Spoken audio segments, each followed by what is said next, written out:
الحمد لله رب العالمين والصلاة والسلام على أشرف الأنبياء والمرسلين وعلى آله وأصحابه أجمعين ومن تبعهم بإحسان إلى يوم الدين. يا أيها الذين آمنوا اتقوا الله حق تقاته ولا تموتن إلا وأنتم مسلمون. يا أيها الناس اتقوا ربكم الذي خلقكم من نفس واحدة وخلق منها زوجها وبث منهما رجالا كثيرا ونساء واتقوا الله الذي تساءلون به والأرحام إن الله كان عليكم رقيبا. يا أيها الذين آمنوا اتقوا الله وقولوا قولا سديدا يصلح لكم أعمالكم ويغفر لكم ذنوبكم ومن يطع الله ورسوله فقد فاز فوزا عظيما. أما بعد فأعوذ بالله من الشيطان الرجيم. بسم الله الرحمن الرحيم. يا أيها الذين آمنوا أطيعوا الله وأطيعوا الرسول وأولي الأمر منكم فإن تنازعتم في شيء فردوه إلى الله والرسول إن كنتم تؤمنون بالله واليوم الآخر ذلك خير وأحسن تأويلا. لائق صد احترام معزز علماء کرام، بزرگوں، نوجوان بھائیوں اور پردہ نشین خواتین اسلام، اللہ رب العزت کا مجھ پر اور آپ سبھی حضرات اور خواتین پر بے انتہا فضل و کرم ہے کہ اس نے آج اس کے اس گھر میں مجھ کو اور آپ کو اکٹھا فرمایا اور کچھ باتیں دین و ایمان کی، کتاب و سنت کی، میری اور آپ کے روز و شب سے متعلق معاملات اور معمولات سے جڑی باتیں سننے سنانے کا موقع عطا فرمایا، جن کی روشنی میں ہم اپنے ایمان کی، عمل کی اصلاح کر سکیں اور جن پر عمل پیرا ہو کر اللہ تعالیٰ سے اور نزدیکی بڑھا سکیں، اللہ کا قرب حاصل کر سکیں۔ مجھ سے پہلے آپ کے سامنے جس عنوان پر گفتگو ہوئی وہ آپ نے سنا، نفس کے ساتھ مجاہدے کا معاملہ۔ یہ معاملہ ایک آدمی اپنے نفس کے ساتھ مجاہدہ کرتا ہے تو خواہشات کے فتنے، شہوات کے فتنے سے بچ جاتا ہے۔ اللہ کے فضل و کرم کے بعد یہ نفس کے ساتھ مجاہدہ آدمی کو خواہشات کے فتنے سے بچا لیتا ہے۔ علامہ ابن قیم رحمۃ اللہ علیہ نے لکھا ہے کہ شیطان انسان پر جو حملہ کرتا ہے دو راستوں سے حملہ کرتا ہے۔ ایک راستہ شہوات کا ہے، خواہشات کا ہے، طرح طرح کی خواہشیں انسان کے دل میں جگا کر ان کو بڑھاوا دے کر ان میں آدمی کو سرکشی کی راہ پر لے جا کر گمراہ کرتا ہے۔ آپ نے اب تک جو گفتگو سنی اس میں آپ کو یہ بتایا گیا کہ خواہشات کے فتنے کا مقابلہ کیسے کیا جائے۔ شیطان جب خواہشات کے راستے سے مجھ کو اور آپ کو گمراہ کرنا چاہے تو ہم کیسے اپنے آپ کو شیطان کے شر سے، اس کے فتنے سے بچا سکتے ہیں۔ دوسرا راستہ جس راستے سے شیطان ہم اور آپ پہ حملہ کرتا ہے وہ ہے شبہات کا راستہ۔ شبہات کس کو کہتے ہیں؟ دین و ایمان کی جو باتیں ہیں، دین و ایمان کی جو باتیں ہیں ان باتوں میں ایسی باتیں انسان کے دماغ میں ڈالنا کہ جن باتوں کے نتیجے میں آدمی کا دین کی کسی بات پہ ایمان متزلزل ہونے لگے، ڈگمگانے لگے۔ قرآن و سنت میں بیان کردہ حقیقتوں پر آدمی کا یقین باقی نہ رہ جائے، یا تو پورے دین میں یا دین کے کسی ایک مسئلے میں آدمی کا جو یقین ہے وہ گھٹنے لگے، کم ہونے لگے۔ اور قرآن کی بات ہے، پیارے نبی صلی اللہ علیہ وسلم کی بات ہے، لیکن اس کے باوجود آدمی کے دل میں کہیں نہ کہیں شبہات آنے کے بعد وہ یقین ختم ہو جائے۔ یہ شیطان کا دوسرا راستہ ہے جہاں سے وہ ہم اور آپ پہ حملہ آور ہوتا ہے۔ ابن قیم نے آگے لکھا ہے کہ اکثر ایسا بھی ہوتا ہے کہ شروعات شہوات سے کرتا ہے، پھر شبہات میں بھی مبتلا کر دیتا ہے، اور کبھی شبہات سے شروعات کرتا ہے تو شہوات تک بھی لے کر جاتا ہے۔ پہلا خطاب آپ کے سامنے شہوات کے حوالے سے ہوا۔ میری اپنی جو گفتگو ہے اس کا تعلق اسی شبہات کے باب سے ہے کہ شیطان کے شر سے شبہات کے جو فتنہ ہے اس سے اگر ہم اور آپ کو بچنا ہے تو ہمیں کیا کرنا پڑے گا؟ ہمیں کرنا یہ پڑے گا کہ ہمیں دین کو صحیح ڈھنگ سے سمجھنا پڑے گا، دین کو سیکھنا پڑے گا، دین کو سمجھنا پڑے گا، دین کو صحیح انداز سے اپنی زندگی میں لانے کی کوشش کرنی پڑے گی۔ دین کیا ہے؟ دین اللہ کی کتاب ہے، پیارے نبی صلی اللہ علیہ وسلم کی سنت ہے، قرآن و حدیث یہ دین ہے۔ نبی علیہ الصلوۃ والسلام نے یہی بات تو کہی کہ میں تمہارے درمیان دو چیزیں چھوڑ کر جا رہا ہوں۔ وہ دو چیزیں کیا ہیں؟ ایک اللہ کی کتاب ہے، دوسری میری سنت ہے۔ یہی دین ہے، اور یہ جو دین ہے اس کتاب اور سنت کو ہمیں لینا ہے، اپنانا ہے۔ اگر ہم صحیح ڈھنگ سے کتاب و سنت کو لیں گے تو پھر شیطان کا جو شبہات کا فتنہ ہے اس سے بچا لیے جائیں گے۔ آج میں آپ کے سامنے اسی مسئلے پہ رک کے بات کرنا چاہتا ہوں۔ سب سے پہلی بنیادی بات، سارے مسلمان اس وقت یہ بات مانتے ہیں کہ دین قرآن و سنت کا نام ہے، یہ بات سب لوگ مانتے ہیں، لیکن اس کے باوجود مسلمانوں کے درمیان گروہ بندی ہے، فرقہ بندی ہے، عقائد میں اختلاف ہے، ان کے اپنے نظریات میں اختلاف ہے، خیالات میں اختلاف ہے۔ ایسا کیوں ہے؟ اب یہ تو نہیں ہو سکتا کہ یہ سارے مختلف عقائد، یہ سارے مختلف نظریات، یہ سارے مختلف خیالات سب کے سب صحیح ہوں، سب کے سب دین ہوں، یہ تو نہیں ہو سکتا۔ یہاں کہیں نہ کہیں شیطان نے کسی نہ کسی کو گمراہ ضرور کیا۔ میں ایک مثال آپ کے سامنے دوں۔ پیارے نبی صلی اللہ علیہ وسلم کے بارے میں ایک گروہ مسلمانوں کا یہ مانتا ہے اللہ کے نبی صلی اللہ علیہ وسلم کو اللہ نے مختار کل بنایا، یعنی اللہ کے نبی کو اللہ تعالیٰ نے ساری دنیا میں جو چاہے کرنے کا اختیار دیا ہوا۔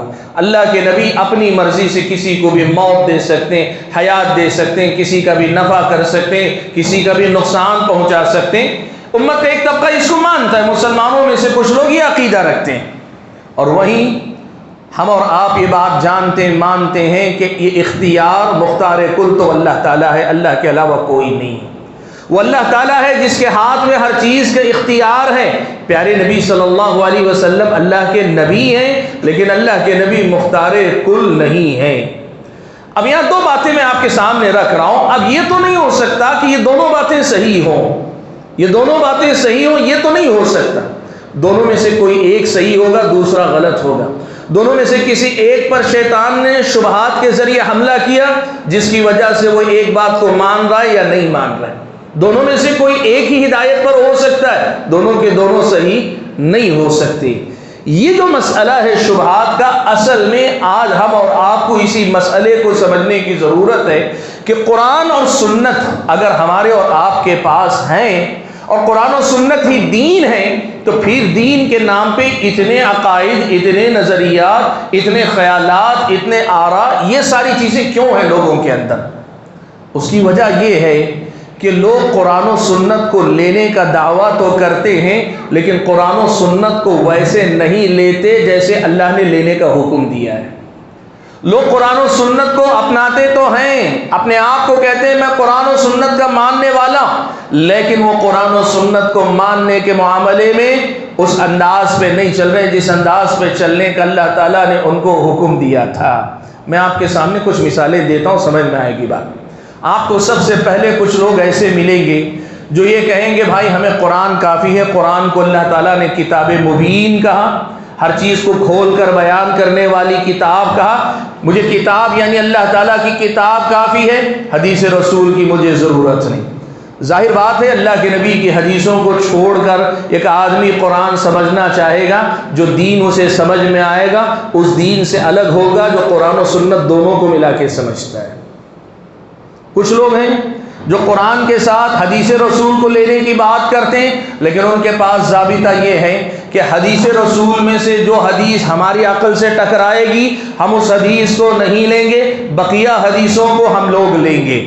ظاہر بات ہے کچھ لوگ جب ایسے تو ان دین کو سمجھیں گے، جس بات کو بھی ان کی عقل نے قبول نہیں کیا اس کا انکار کرتے چلے جائیں گے، دین کی جو شکل ان کے پاس بنے گی وہ الگ ہوگی، اور جو لوگ تمام طرح کی حدیثوں کو اللہ کے نبی کی بات سمجھ کر اپنائیں گے ان کے پاس دین کی شکل الگ ہوگی۔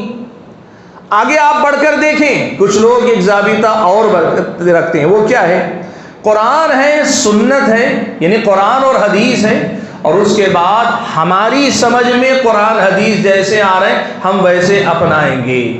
اب ہو سکتا ہے سمجھنے میں آپ کے سمجھنے کا طریقہ الگ ہے، میرے سمجھنے کا انداز الگ ہے، تیسرے ایک آدمی کے سمجھنے کا انداز الگ ہے۔ کئی بار ایسا ہو سکتا ہے کہ ایک ہی آیت یا ایک ہی حدیث سے لوگ الگ الگ معنی سمجھتے ہوں، ایسا ممکن ہے۔ اسی لیے یہ بات یاد رکھیں کہ جب قرآن اور سنت کو لینے کی بات آتی ہے تو پھر یہاں یہ مسئلہ بھی اہم ہو جاتا ہے کہ آپ قرآن و سنت کو اپنی سمجھ کے مطابق لینا چاہتے ہیں یا پھر یہ کہ آپ کسی اور کی سمجھ کے پابند اپنے آپ کو رکھنا چاہتے ہیں۔ یہ مسئلہ میں قرآن کی اس آیت کی روشنی میں آپ کے سامنے واضح کرتا ہوں، جو آیت قرآن میں نے آپ کے سامنے حمد و صلات کے بعد پڑھی۔ اللہ نے فرمایا یا ایھا الذین آمنوا اطیعوا اللہ واطیعوا الرسول، اے ایمان والو تم اللہ کی اطاعت کرو اور رسول کی اطاعت کرو، وَأُولِي الْأَمْرِ مِنْكُمْ، اور تم میں سے جو ذمہ دار ہیں ان کی بھی، یعنی ان کی بھی اطاعت کرو۔ یہ جو آیت ہے یہ آیت بڑی اہم ہے، آج اسی آیت کو آپ سمجھ لیں گے ایک بہت بڑا مسئلہ آپ کے سامنے واضح ہو جائے گا۔ وہ مسئلہ کیا ہے؟ دیکھیے قرآن میں بار بار اللہ نے اللہ کی اطاعت کا حکم دیا، رسول اللہ صلی اللہ علیہ وسلم کی اطاعت کا حکم دیا، دو اطاعتوں کا تذکرہ بار بار قرآن میں آیا اور کئی جگہ پہ اللہ تعالیٰ نے اس کا تذکرہ فرمایا۔ لیکن یہ ایک آیت ایسی ہے جہاں اللہ تعالیٰ نے دو اطاعتوں کے بعد ایک تیسری چیز کا بھی تذکرہ فرمایا، وَأُولِي الْأَمْرِ مِنْكُمْ، تم میں سے جو ذمہ دار ہیں ان کی بھی اطاعت کرو۔ یہ تیسری ایک چیز کا اللہ تعالیٰ نے حکم دیا۔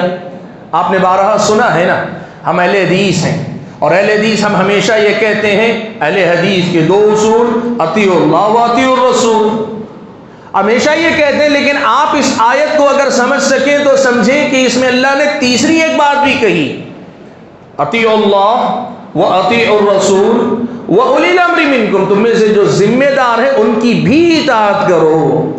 یہ جو مسئلہ ہے تیسری چیز کا، آج اسی مسئلے کو ہم اور آپ کو سمجھنے کی ضرورت ہے۔ علامہ طیبی رحمۃ اللہ علیہ تقریباً 5ویں-6ویں صدی کے ایک عالم دین گزرے، اس آیت کی تشریح کرتے ہوئے ایک بڑے پتے کی بات کہتے ہیں۔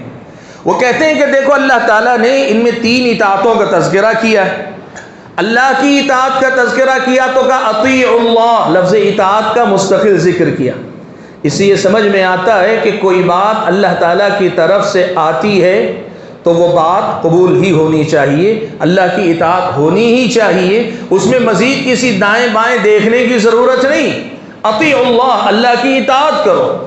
پھر اللہ نے کہا وہ اطیعوا الرسول، رسول کی اطاعت کا حکم دیا تو لفظ اطاعت کو مستقل ذکر کیا، یہ بتانے کے لیے کہ رسول کی بھی کوئی بات آتی ہے اطاعت کرو، فرض ہے، اطاعت کرنا ہے۔ لیکن تیسری اطاعت کا تذکرہ کیا تو وَأَطِيعُوا أُولِي الْأَمْرِ، اللہ نے لفظ اطاعت کو نہیں دہرایا۔ وَأُولِي الْأَمْرِ مِنْكُمْ، اللہ نے اولو الامر کو پچھلی 2 اطاعتوں سے ہی جوڑ دیا، یہ بتانے کے لیے کہ یہ جو اولو الامر کی اطاعت ہوتی ہے یہ اللہ اور اس کے رسول کی اطاعت کے تابع ہوتی ہے۔ آج اس مسئلے کو رک کر ہم اور آپ اچھی طرح سمجھیں گے۔ سب سے پہلے یہ سمجھیں یہ اولو الامر کون ہیں۔ علامہ ابن کثیر رحمۃ اللہ علیہ نے اور دیگر مفسرین نے حضرت ابو ہریرہ رضی اللہ تعالیٰ عنہ، حضرت ابن عباس اور دیگر صحابہ و تابعین کے حوالے سے نقل کیا کہ اولو الامر سے مراد حکمران ہو سکتے ہیں اگر حکومت کے معاملات ہوں، یا علماء ہیں اگر دین کے معاملات ہوں۔ اگر دین کے معاملات ہیں تو اس میں علماء مراد ہیں، اور یہاں اللہ تعالی ہمیں حکم دے رہا ہے کہ علماء کی بھی اطاعت کرو، علماء کی بھی اطاعت کرو، اللہ تعالیٰ یہاں اس بات کا حکم دے رہا ہے۔ اگر آپ یہ سمجھ رہے ہیں کہ یہاں اللہ نے یہ کہا اللہ کی اطاعت کرو، رسول کی اطاعت کرو، اور تم میں سے جو ذمہ دار ہیں یعنی تمہارے اپنے علماء ان کی بھی اطاعت کرو، اگر اللہ تعالیٰ یہ حکم دے رہا ہے تو سب سے پہلے ایک مسلمان کی حیثیت سے اس حکم کو تسلیم کرنا چاہیے، لیکن اسے سمجھنا چاہیے کہ یہ علماء کی اطاعت کا مطلب کیا ہے، علماء کی اطاعت کا مطلب یہاں کیا ہے، اسے ہم اور آپ کو سمجھنا چاہیے۔ بعض اہل علم نے اس کی وضاحت کرتے ہوئے بڑے اچھی بات لکھی، کہا دیکھو اللہ نے علماء کا تذکرہ ضرور کیا، لیکن علماء کا تذکرہ اللہ نے اللہ اور اس کے رسول کے بعد کیا، اللہ اور اس کے رسول کے بعد علماء کا تذکرہ کیا۔ اب اگر کوئی آدمی علماء کو اللہ اور اس کے رسول کے برابر یا ان سے پہلے لے جاتا ہے، یہ گمراہی ہے۔ اللہ اور اس کے رسول سے پہلے یا ان کے برابر لے جاتا ہے علماء کو، یہ گمراہی ہے۔ اور میں آپ کو بتاؤں، تقلید کی دعوت دینے والے حضرات اس آیت سے استدلال کرتے ہیں، اور استدلال کر کے یہی بتاتے ہیں کہ دیکھو اللہ تعالیٰ نے علماء کی اطاعت کرنے کا حکم دیا، لیکن وہ یہ نہیں سمجھ پاتے کہ اللہ تعالیٰ نے علماء کی اطاعت کا جو حکم دیا ہے وہ حکم اللہ اور اس کے رسول کے بعد کا دیا ہے، یعنی اللہ اور اس کے رسول کے بعد علماء کا مقام آتا ہے، ان سے پہلے یا ان کے برابر علماء کا درجہ نہیں ہو سکتا۔ تو یہ تقلید نہیں ہے، پہلی بات۔ دوسری بات یہ کہ آپ قرآن اور سنت یعنی اللہ اور اس کے رسول کے بعد علماء کا درجہ بھی اللہ تعالیٰ نے رکھا ہے۔ اگر کوئی آدمی قرآن و سنت کے بعد علماء کا درجہ نہیں تسلیم کرتا تو وہ اس آیت کا گویا انکار کرتا ہے۔ اللہ نے حکم دیا نا، اللہ اور اس کے رسول کے بعد علماء کا مقام اللہ نے رکھا نا، کوئی آدمی اللہ اور اس کے رسول کے بعد علماء کے مقام کو تسلیم نہیں کرتا ہے تو یہ آدمی اس آیت کے مفہوم کو سمجھ نہیں رہا ہے، یا پھر یہ کہ اس کا انکار کر رہا ہے۔ میں نے یہ ساری بات تمہید آپ کے سامنے کیوں رکھی؟ اس لیے میں نے رکھی آپ کے سامنے کہ ہمارا اپنا منہج یہ ہے کہ ہم قرآن و سنت ہی کو دین مانتے ہیں، قرآن و سنت ہی کو دین مانتے ہیں، لیکن قرآن و سنت کو لینے سمجھنے کا جو طریقہ ہے ہم وہی طریقہ صحیح مانتے ہیں جو صحابہ تابعین تبع تابعین کا طریقہ تھا، جسے ہم منہج سلف کہتے ہیں، جسے ہم منہج سلف کہتے ہیں۔ ہمارا اپنا ماننا یہ ہے کہ قرآن اور سنت ہی دین ہے، لیکن قرآن و سنت کو ویسے لینا چاہیے، ویسے سمجھنا چاہیے جیسے صحابہ اور تابعین نے سمجھا تھا۔ یہی اصل میں اہل حدیثوں کا منہج ہے، یہی اہل حدیثوں کا طریقہ۔ اور قرآن کی یہ جو آیت میں نے ابھی آپ کے سامنے پڑھی، اس آیت کا سب سے پہلا پیغام یہی ہے کہ اللہ اور اس کے رسول کی اطاعت کے بعد علماء کی اطاعت کا مسئلہ جو آتا ہے یہ سب سے پہلے درجے کے علماء یعنی صحابہ کی اطاعت ہے، تابعین کی اطاعت ہے، اور پھر اس کے بعد ہر دور کے جو معتبر علماء جب تک وہ کتاب و سنت کی تابع رہ کر بات کریں ان کی بات کو لینا یہ دین و ایمان ہے۔ منہج سلف کا یہ جو مسئلہ ہے کچھ لوگوں کو اس کے بارے میں بڑی غلط فہمی ہے۔ سب سے پہلی غلط فہمی ان کو یہ ہے کہ ہم جو یہ کہتے ہیں کہ قرآن و سنت کو صحابہ تابعین نے جیسے سمجھا ایسے سمجھنا چاہیے، ان کو یہ لگتا ہے کہ ہم مانتے ہیں کہ قرآن و سنت سے دین مکمل نہیں ہوتا ہے، صحابہ و تابعین کے ذریعے ہی دین مکمل ہوتا ہے۔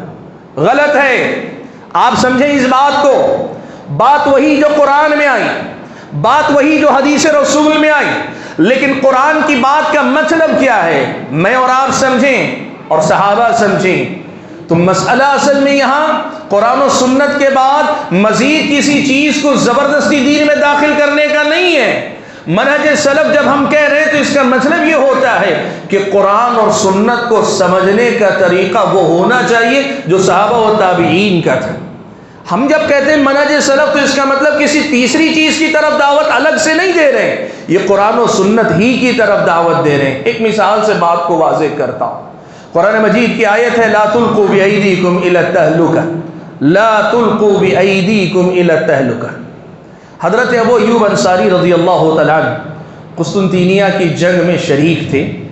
اس جنگ میں ایک مسئلہ یہ واقعہ پیش آیا کہ ایک نوجوان شہ سوار نے، گھوڑ سوار نے کیا کیا، اکیلے نوجوان نے دشمنوں کی پوری جو بٹالین تھی یا گروپ تھا اس پہ اکیلے حملہ کر دیا اور ان کی صفوں کی چیرتا ہوا بالکل آخر تک نکل گیا۔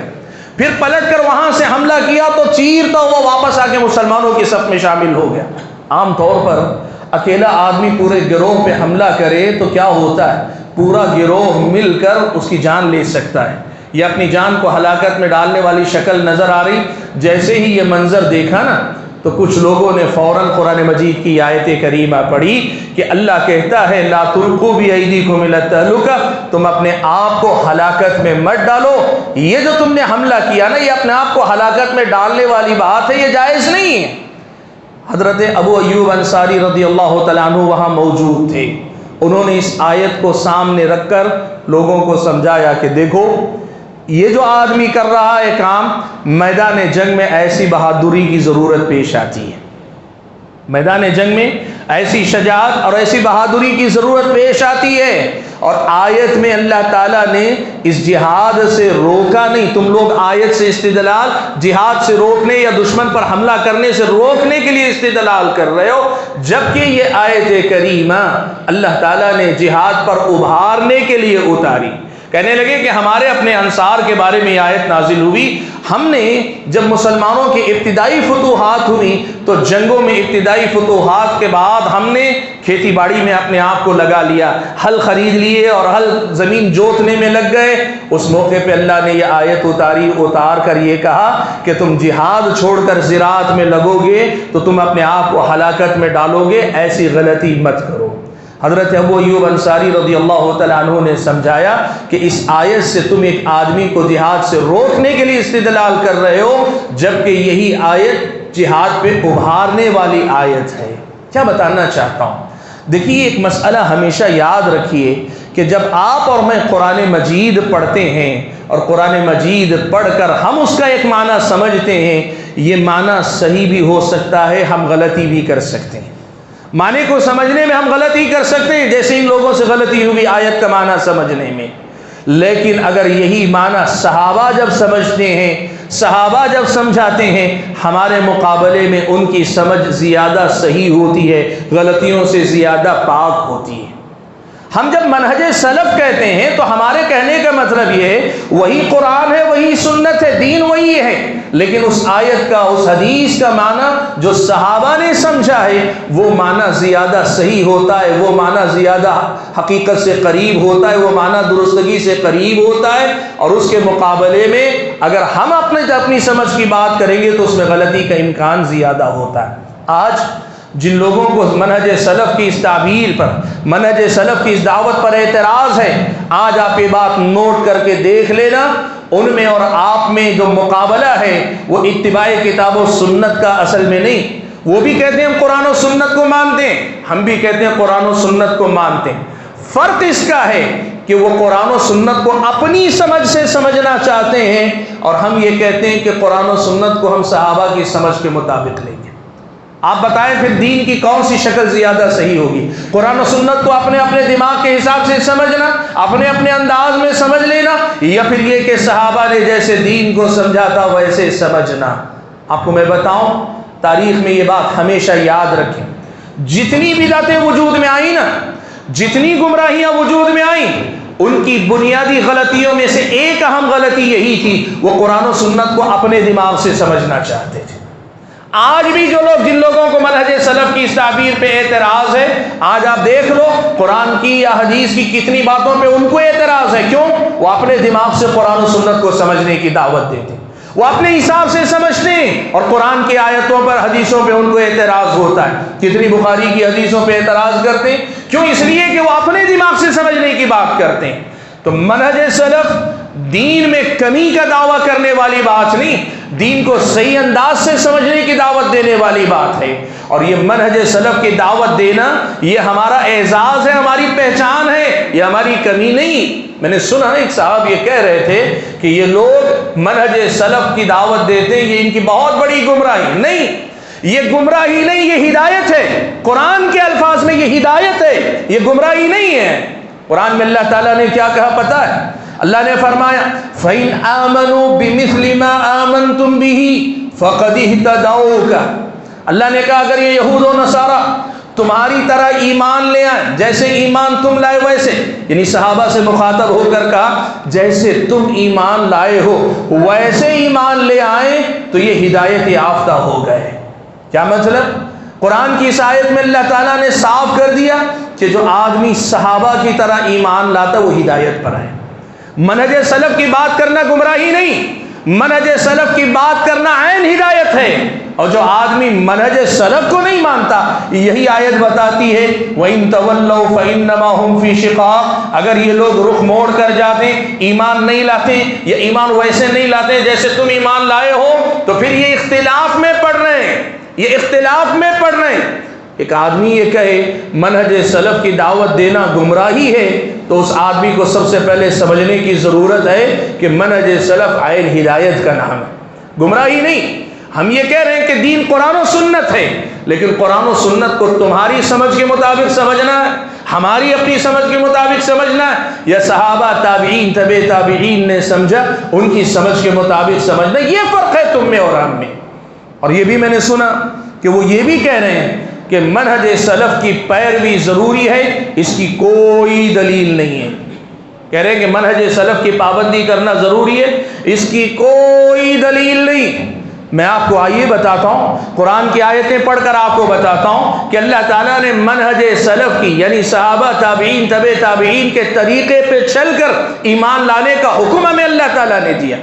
اللہ نے فرمایا والسابقون الاولون من المهاجرين والانصار والذين اتبعوهم باحسان رضي الله عنهم ورضوا عنه۔ انہوں نے یہ بھی کہا کہ یہ بات یاد رکھو کہ آپ ایک تو دلیل نہیں دے سکتے کہ منہج سلف کی پیروی ضروری ہے، اور اگر منہج سلف کی پیروی ضروری ہے تو اس کا فائدہ کیا ہے یہ آپ قرآن سے نہیں بتا سکتے۔ دیکھو ایک آیت میں اللہ نے کہا ہے، پہلی بات اللہ نے کہی مہاجرین و انصار میں سے جو سابقین اولین ہیں، والذین اتبعوہم باحسان، اور جو لوگ ان مہاجرین و انصار میں سے سابقین اولین کے نقش قدم پر چلے، والذین اتبعوہم، قرآن کی اتباع ہوتی ہے، امام قرآن کی اطاعت ہوتی، اللہ تعالیٰ کی اطاعت ہوتی، رسول کے اتباع ہوتا ہے، لیکن یہاں اللہ نے کہا والذین اتبعوہم، ان صحابہ کے نقش قدم پر چلے، ان صحابہ کے نقش قدم پر چلے، تو یہ بشارت اللہ نے دی کہ اللہ تعالیٰ ایسے لوگوں سے راضی ہو جاتا ہے۔ رضی اللہ عنہم ورضوا عنہ، اللہ ان سے راضی، وہ اللہ تعالیٰ سے راضی، اور اتنا ہی نہیں، اللہ تعالیٰ نے ایسے لوگوں کے لیے جنت تیار کر کے رکھی۔ آپ دیکھیں قرآن کی اس آیت میں اللہ تعالیٰ نے کتنے واضح الفاظ میں یہ کہا کہ جو لوگ ان صحابہ کے نقش قدم پر چلتے ہیں، ان صحابہ کے طریقے پر چلتے ہیں، اللہ نے یہ تو اس کی ترغیب دلائی، اور آگے بڑھ کر اللہ تعالیٰ نے اس کی فضیلت بھی بتائی۔ ایک تو اپنی رضامندی کی ضمانت دی، اور دوسری طرف جنت کا اللہ تعالیٰ نے وعدہ فرمایا۔ تو منہج سلف کا معاملہ اللہ نے اس کا حکم بھی دیا ہے، اور اس کے ساتھ ساتھ اللہ تعالیٰ نے اس کی فضیلت بھی بتائی ہے، اس کا ثواب بھی اللہ تعالیٰ نے بتایا۔ ایک بات انہوں نے یہ بھی کہی کہ اگر کوئی آدمی منہج سلف کو نہ اپنائے تو اس کا نقصان کیا ہوگا، یہ بھی کہیں ہو تو بتا دیں۔ یہ بھی اللہ نے قرآن میں بتایا، یہ بھی اللہ نے قرآن میں بتایا۔ اللہ نے کہا وَمَن يُشَاقِقِ الرَّسُولَ مِن بَعْدِ مَا تَبَيَّنَ لَهُ الْهُدَى وَيَتَّبِعْ غَيْرَ سَبِيلِ الْمُؤْمِنِينَ، دو باتیں اللہ نے کہی۔ ہدایت کے واضح ہو جانے کے بعد بھی کوئی آدمی رسول کے طریقے سے ہٹ کر چلے، وہ ایک حصے میں رہے، اللہ کے رسول کی ہدایت ایک راستے میں رہے، آدمی اس سے کٹ کر چلے، ہٹ کر چلے، ایک غلطی، اور دوسری کہا وَيَتَّبِعْ غَيْرَ سَبِيلِ الْمُؤْمِنِينَ، مومنوں کے راستے کے علاوہ کوئی راستہ اپنائے۔ کون مومنین ہیں؟ صحابہ سب سے پہلے مومن ہیں، صحابہ کا راستہ ایمان والا راستہ، مومنوں کے راستے سے ہٹ کر اگر کوئی آدمی چلتا ہے، اللہ نے وعید سنائی، کہا نُوَلِّهِ مَا تَوَلَّى، وہ جس رخ پہ جا رہا ہے ہم اسی رخ پہ لگا دیتے ہیں، اسے روکتے نہیں، ہدایت دیتے نہیں، منع نہیں کرتے، وہ جدھر گیا اسی طرف آگے بڑھا دیتے ہیں۔ وَنُصْلِهِ جَهَنَّمْ، دنیا میں بہکا کے بھٹکا کے رکھتے ہیں، اور آخرت میں اسے جہنم میں داخل کرتے ہیں۔ آپ دیکھیں یہاں اللہ نے صرف رسول کے طریقے سے اختلاف کرنے کی صرف بات نہیں کی، رسول کے طریقے سے اختلاف کرنے پر بھی یہ وعید سنائی، اور مومنوں کا جو راستہ ہے اسے چھوڑ کر چلنے پر بھی وعید سنائی۔ مومنوں کا راستہ کون؟ مومنین، صحابہ سب سے پہلے ایمان والے، مومنین کے راستے کو چھوڑ کر چلنے والے کے لیے وعید ہے، تو دوسرے الفاظ میں منہج سلف کو چھوڑ کر چلنے والے کے لیے وعید ہے۔ بھائیو، میں اصل میں یہ مسئلہ کیوں آپ کے سامنے متعین کر کے بتا رہا ہوں، آپ یہ مسئلہ یاد رکھیں شیخ البانی رحمۃ اللہ علیہ نے ایک بڑی اہم بات کہی. شیخ البانی رحمۃ اللہ علیہ نے ایک بڑی اہم بات کہی.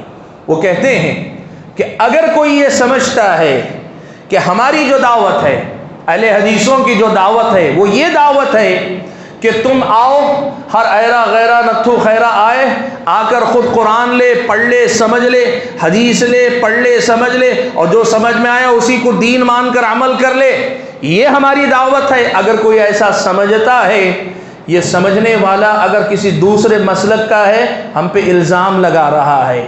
اور اگر ہمارے اپنے مسلک ہی میں رہ کر یہ غلط فہمی ہے تو وہ آدمی جاہل ہے، اسے پتہ نہیں ہے. پھر آگے شیخ البانی رحمۃ اللہ علیہ نے ایک بات لکھی. وہ کہتے ہیں کہ اصل ہماری دعوت یہ ہے کہ ہم قرآن و سنت کو صحابہ کی سمجھ کے مطابق لینے کی بات کرتے ہیں، اور صحابہ نے کیا تفسیر کی، تابعین نے کیا تفسیر کی، تبع تابعین نے کیا تفسیر کی، یہ طریقہ علماء کرام ہمارے سامنے واضح کر کے رکھتے ہیں. ہماری دعوت اصل میں اتباع کتاب و سنت کی ہے. اتباع کتاب و سنت صحابہ کے طریقے پہ چل کر ہوتی ہے.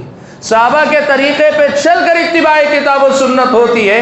اپنے طریقے پر کوئی آدمی سمجھنا چاہے تو اس سے دین سمجھ میں آنے والی بات نہیں، اس میں غلطیاں کرنے والی بات ہے. آپ کو معلوم ہے، تاریخ آپ پڑھ کر دیکھیے، جتنے گمراہ فرقے آئے نا، ان گمراہ فرقوں کی ایک بنیادی غلطی یہی تھی کہ قرآن و سنت کو وہ اپنی سمجھ کے مطابق سمجھنا چاہتے تھے.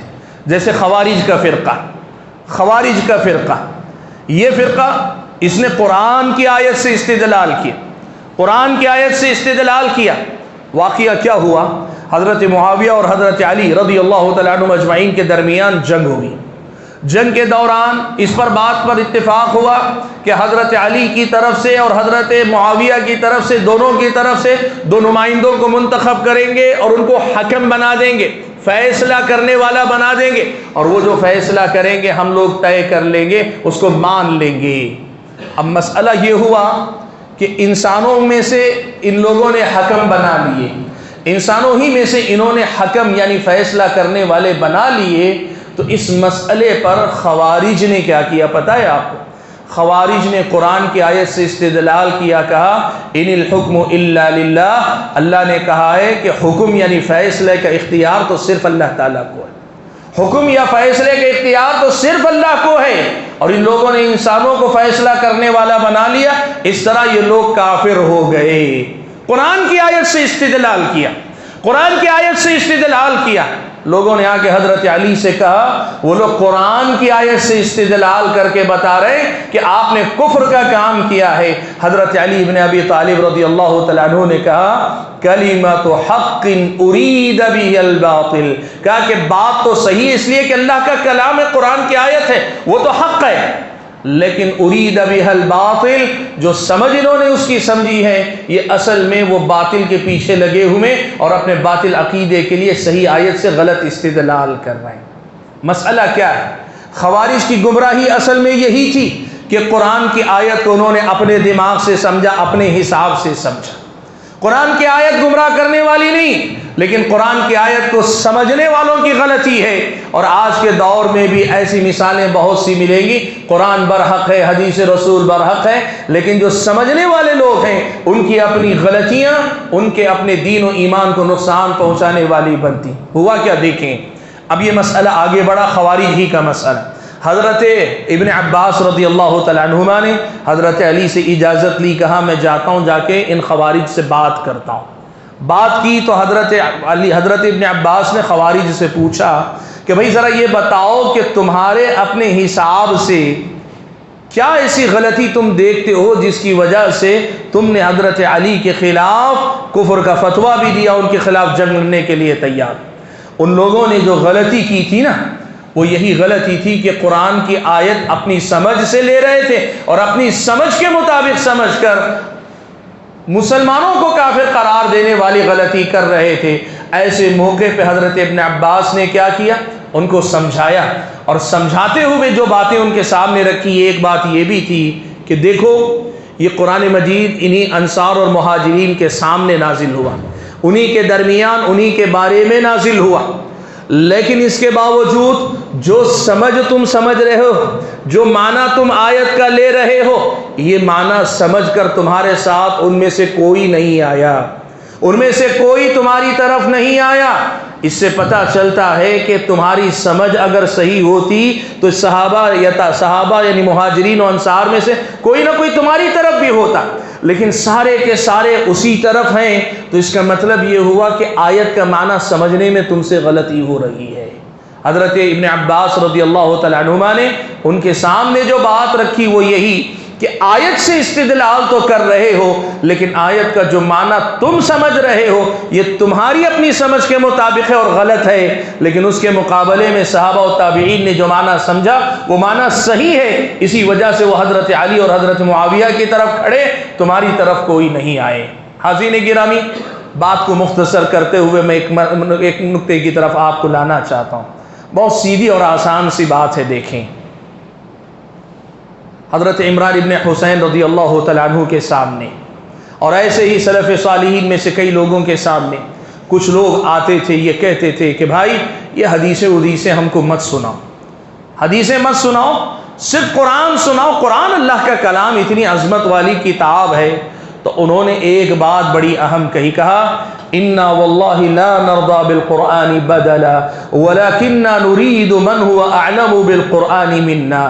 کہا کہ دیکھو، جب حدیث کی ہم بات کرتے ہیں نا تو قرآن چھوڑ کر حدیث لینے کی ہم بات نہیں کر رہے ہیں، ہم جب حدیث کے ذریعے قرآن سمجھنے کی دعوت دیتے ہیں تو ہماری دعوت کا مطلب یہ ہوتا ہے کہ اس قرآن کو ہم سے زیادہ جو بہتر سمجھتے تھے یعنی رسول اللہ صلی اللہ علیہ وسلم، ہم اس کو لینے کی بات کر رہے ہیں۔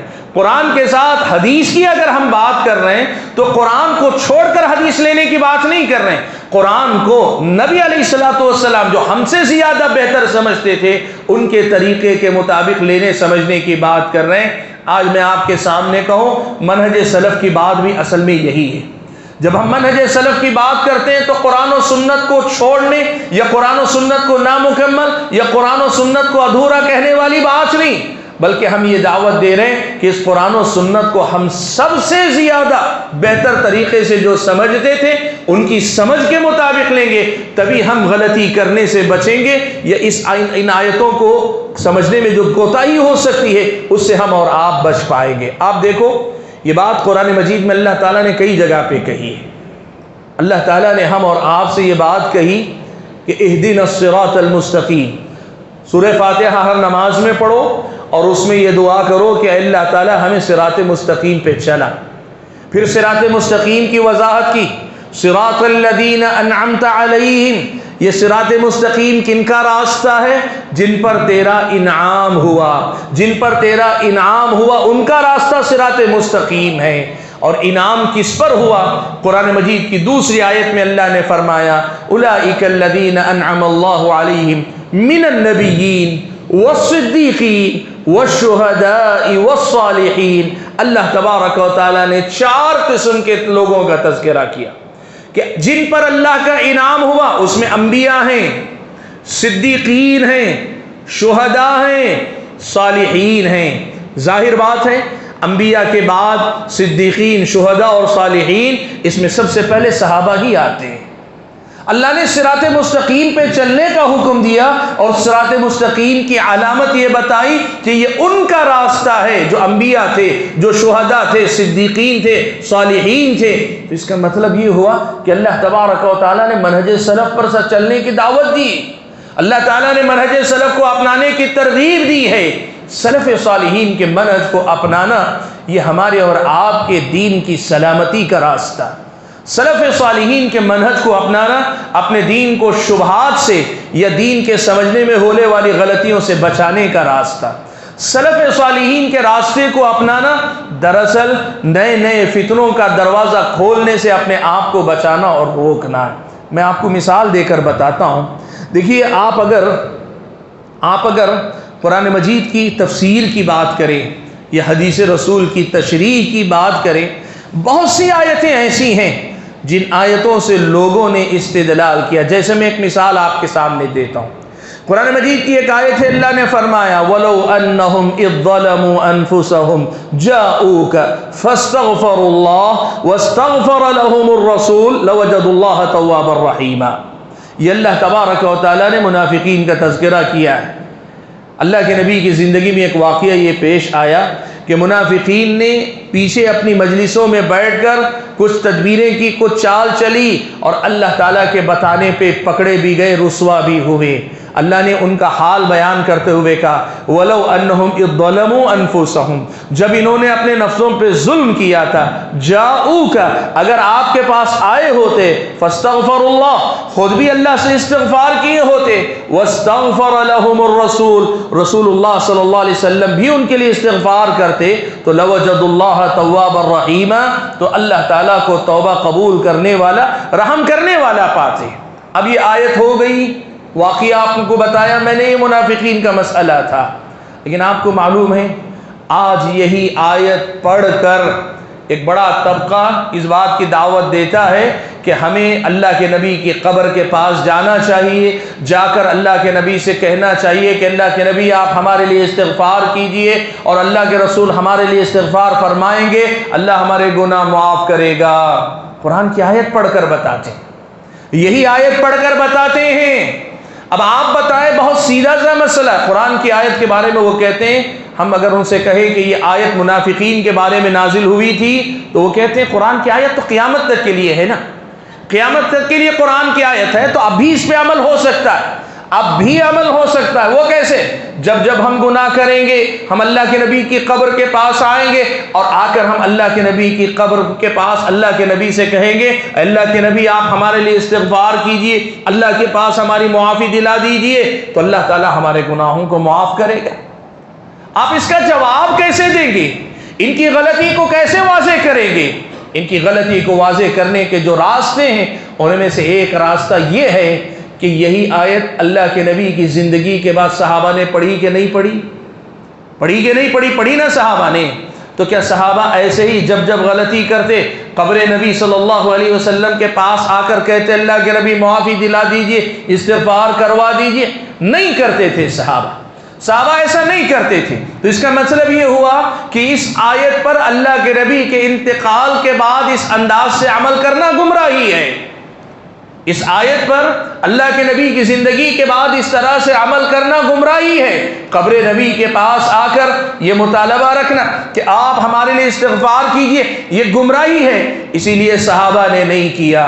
ہم جب منہج سلف کی بات کرتے ہیں نا تو یہ بتانے کے لیے کرتے ہیں کہ ایسی جتنی گمراہیاں آتی ہیں قرآن کی کسی بھی آیت سے، قرآن کے علاوہ حدیث رسول کے کسی بھی ٹکڑے سے اگر کوئی آدمی کسی بدعت گمراہی کے لیے استدلال کرتا ہے تو اس کو سمجھانے کے لیے، بتانے کے لیے کہتے ہیں کہ تم جو سمجھ رہے ہو یہ معنی صحابہ نے نہیں سمجھا۔ اگر صحابہ نے نہیں سمجھا، یہ نہیں ہو سکتا کہ ان کی سمجھ میں جو نہیں آیا تمہاری سمجھ میں آ جائے۔ یہ نہیں ہو سکتا کہ دین کی جو سمجھ اللہ نے ان کو نہیں دی تم کو دے دے، یہ نہیں ہو سکتا۔ اور خاص طور پر ایسا معنی سمجھنا جس معنی سے صحابہ کی سمجھ غلط ثابت ہو، یہ نہیں ہو سکتا۔ عزیزِ گرامی، میں نے ادھر ادھر کی کچھ منتخب باتیں آپ کے سامنے رکھی۔ بنیادی پیغام میں آپ کے سامنے یہ دینا چاہتا ہوں کہ یاد رکھیں، ہمارے پاس مسئلہ بہت صاف ہے، قرآن اور سنت اللہ کا دین ہے، لیکن اس قرآن و سنت کو ہمیں ویسے سمجھنا ہے جیسے صحابہ نے سمجھا، تابعین نے سمجھا، سب تابعین نے سمجھا، یہی ہدایت ہے۔ اور جو آدمی یہ کہتا ہے کہ قرآن و سنت کو ہم اپنی سمجھ سے سمجھیں گے، وہ آدمی گمراہی پر ہے، وہ آدمی گمراہی پر ہے۔ اسے جو ہے یہ آیت یاد رکھنی چاہیے کہ اللہ نے فرمایا فَإِنْ آمَنُوا بِمِثْلِ مَا آمَنْتُمْ بِهِ فَقَدِ اهْتَدَوْا، وہ ہدایت یافتہ ہے جو صحابہ کے طریقے پہ جا کے ایمان لاتا ہے۔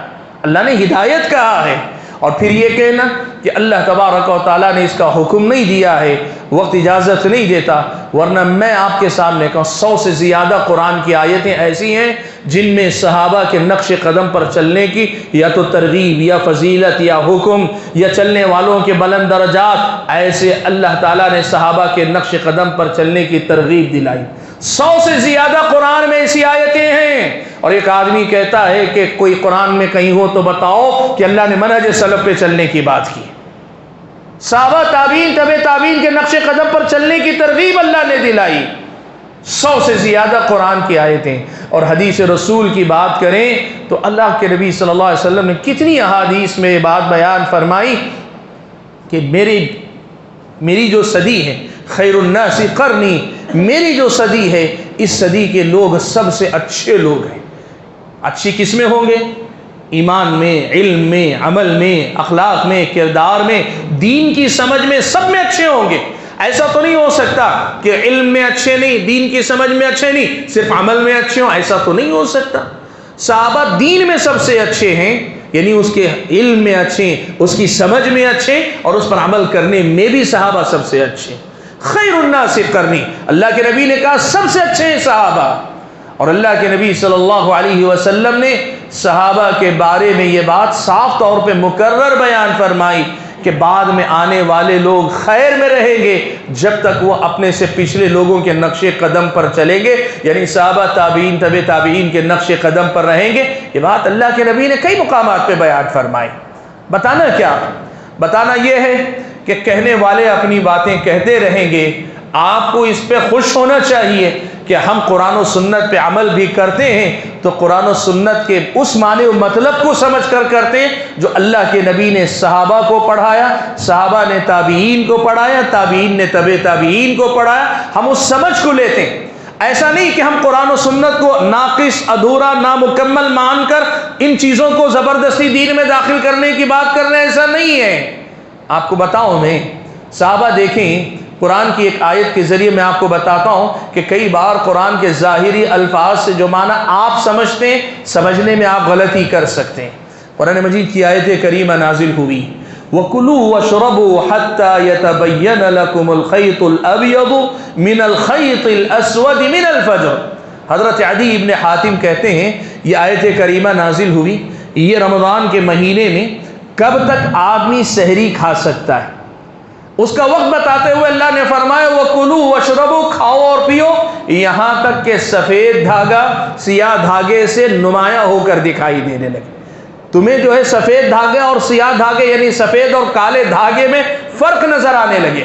لفظ کا مطلب اگر آپ لفظ کا ترجمہ کریں، الخیط الابیض سفید دھاگا، الخیط الاسود کالا دھاگا، یہ جو اللہ تعالیٰ نے نازل کی آیت، عدی ابن حاتم رضی اللہ تعالیٰ عنہ کہتے ہیں میں نے وہ جو اونٹ باندھنے والی جو رسی ہوتی ہے نا، ایک سفید رسی اور ایک کالی رسی رکھی اور اپنے تکیے کے نیچے رکھ کر سو گیا۔ رات میں بار بار اٹھ کر دیکھتا تھا کہ دونوں میں فرق ہو رہا ہے کیا، تاکہ میں دیکھ سکوں کہ یہ سحری کا وقت کب ختم ہوتا ہے۔ میں یہ دیکھنے کی کوشش کرتا رہا، لیکن کہتے ہیں کہ میری سمجھ میں مسئلہ نہیں آیا، میری سمجھ میں مسئلہ نہیں آیا تو پھر میں نے اللہ کے نبی سے جا کے بات کی۔ صحیح بخاری کی روایت میں بات ہے، کہا اللہ کے نبی نے سمجھاتے ہوئے کہا کہ یہاں سفید دھاگا سیاہ دھاگے سے مراد لٹرلی یعنی ہو بہو وہی دھاگے والی بات نہیں، اس سے مراد وہ جو پاؤ پھٹتی ہے جب فجر طلوع ہوتی ہے تو ایک کالی لکیر ہوتی، ایک سفید لکیر ہوتی، اندھیرا چھٹ رہا ہے اجالا آ رہا ہے تو اجالے کی سفید لکیر اور اندھیرے کی جو سیاہ لکیر ہوتی یہ مراد ہے۔ آپ دیکھیں اللہ کے نبی نے جو آیت نازل ہوئی قرآن کی آیت ہے، صحابہ نے سمجھنے کی کوشش کی، قرآن کے الفاظ کو دیکھ کر وہ یہ سمجھے کہ حقیقت میں دھاگے لے کر ناپنا پڑے گا، دیکھنا پڑے گا کہ کب دونوں میں فرق ہوتا ہے، لیکن اللہ کے نبی نے صحابہ کو سمجھایا، پڑھایا۔ یاد رکھو میرے بھائیوں، ہم جب یہ بات کہتے ہیں قرآن سنت قرآن سنت، تو قرآن سنت صرف الفاظ کا نام نہیں، یہ الفاظ کے ساتھ ان کا معنی بھی ہے۔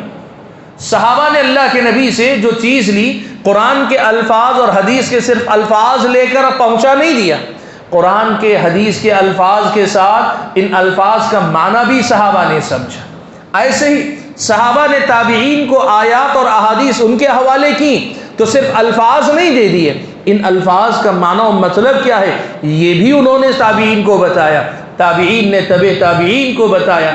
اسی لیے ہم قرآن و سنت کو لینے کی بات کرتے ہیں، صرف الفاظ صحابہ سے لے لیں گے، صرف حدیث کے الفاظ صحابہ سے لے لیں گے، ایسا نہیں ہے۔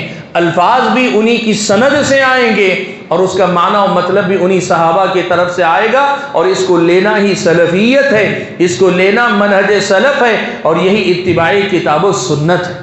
یہی اتباع کتاب و سنت ہے، لہٰذا کسی قسم کا شبہ آپ کے میرے دل و دماغ میں نہیں رہنا چاہیے۔